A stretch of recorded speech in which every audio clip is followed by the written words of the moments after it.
Hao, everyone. Welcome to the very first PyTorch Day China. Thank you very much for being here. Let me get started here.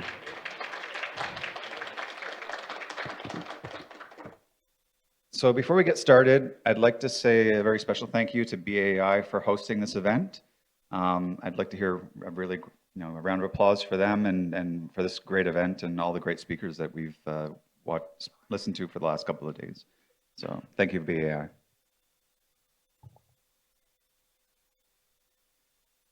All right, so I just have some preamble, a few things I'd like to share with you before we get started and have a great day of excellent speakers on a lot of very important and contemporary topics in PyTorch.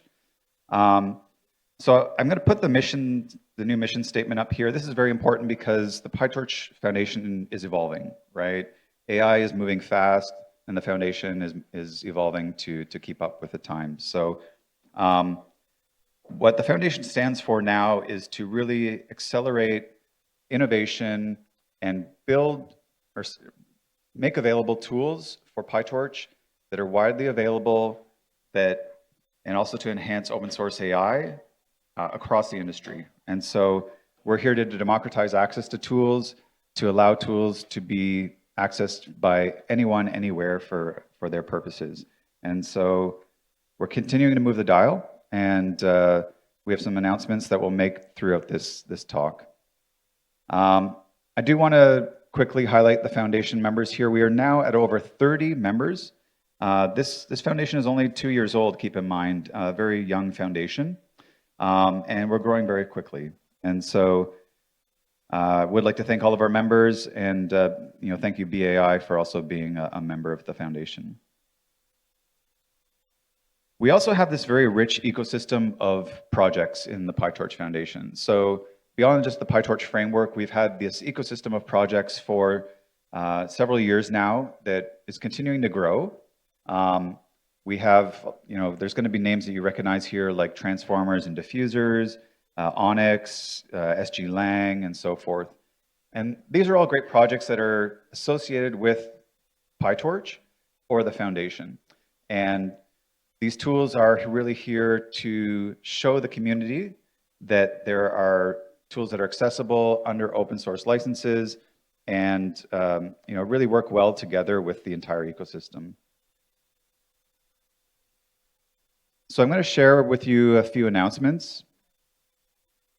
You may have heard, but PyTorch is now an umbrella foundation. And what does that mean, right? So it really is that we've evolved to become a foundation that can host projects beyond just the PyTorch core. And so for the last couple of years, we've hosted PyTorch core as our principal project, along with a bunch of auxiliary projects. But now we can host new projects that the community contributes to the foundation. And what this does is builds a very strong and trusted ecosystem of projects that you can depend on for your use in research and production, and know that the project is going to stand the long test of time. And so what this also does is aligns projects with our governance and all of those pieces of that are integral to the process of development of these projects. It also encourages collaboration between projects. So projects that are in the foundation, their core maintainers collaborate with other core maintainers. And what we do is we break down these walls and silos and get maintainers talking, get contributors talking together and working on cross promotion of projects. All right. And so what the world looks like in PyTorch now is we have this PyTorch landscape, and we still have PyTorch core, which is a very important part of our project platform. But we also have some new boxes here, right? We have the PyTorch platform. So these are hosted projects with the foundation that are general purpose in nature. And so these are like serving engines. These are this is software that allows you to use, not just use PyTorch, but also have access to serving engines, to access to data preprocessing and other functions that are very generic. And then we also have PyTorch verticals, which are projects that are very specific to applications or domains. So these are things like protein folding and geospatial analysis. These are very domain-specific applications. And then we still have the PyTorch ecosystem. And so, if you have a project that you think is really valuable and bring value to the community in AI and open source AI, PyTorch ecosystem is your starting point. This is where all projects begin, and then they can evolve to become actual foundation projects over time. So what does it mean to be foundation hosted? So I talked about ecosystem. Ecosystem projects go through a process through our ecosystem working group, and that working group will review the projects and then either approve those projects to join the ecosystem or work with the core maintainers to help them get to a better place where they can actually join the ecosystem. But for foundation hosted projects, these are projects that you really have to be certain that you're taking open source seriously, you want to be in a vendor neutral space. And so the Linux Foundation and the PyTorch Foundation function as a neutral third party, a trusted third party, to hold the trademarks, domains, and other assets that are needed for that project so that no one company can tell one other company what they can and cannot do with a project. And so we are here to help make your project successful and to help grow the open source community. And so we do have some new hosted projects. These two projects just joined us in the last 4 weeks. One you've probably heard of here is VLLM, a very solid inference engine and for model serving for LLMs that was born out of UC Berkeley. And then DeepSpeed, which is more of an orchestration layer or level tool that allows you to do basically your entire lifecycle for models from from training to inference. And we have a new ecosystem project to announce today, which is BAI's Flag Gems. So very happy that the Flag Gems was approved and is now part of our ecosystem. So maybe just a quick round of applause for BAI.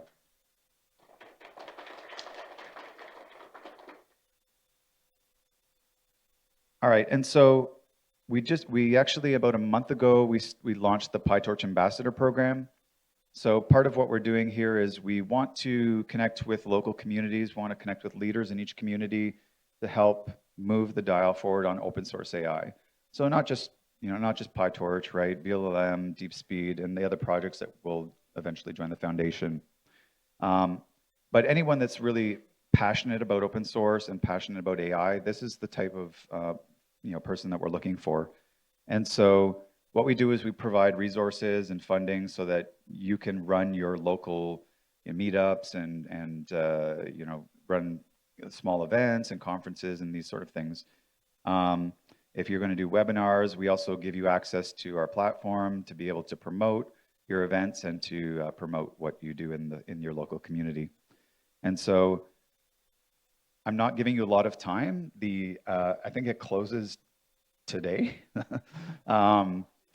So if you are interested, please visit pytorch.org/programs/ambassadors and apply to be an ambassador. And if you don't make the cutoff today, reach out to myself and we can talk about getting your submission in. But yeah, and so we'll be reviewing these over the next month. We've had over 200 submissions so far in 4 weeks, so a lot of interest from the community in participating in this program. And a small announcement here, we did launch a new website, really looking for feedback from the community.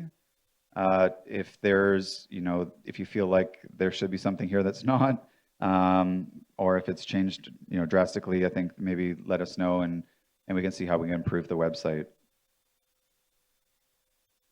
So I just want to touch a little bit on our events. So obviously here you're at PyTorch Day China. We had PyTorch Day France last month in May 7th in Paris, and we will have a PyTorch Day India later this year as well.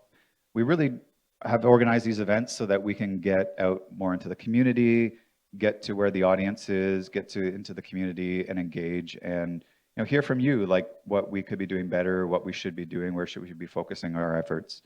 And we hope to be back, year after year. And so we also have our marquee event, the PyTorch Conference. And so that is in San Francisco this year, October 22nd and 23rd. We are in a new venue. We also have added an additional day, like a day 0.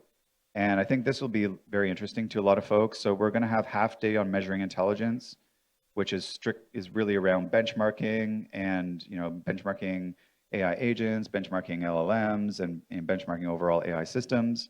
And we'll have a lot of great speakers there. And then AI infrastructure. So we have a half day on infrastructure. So serving, training, distributed training, these sort of things will be discussed. And we have a really great lineup as well.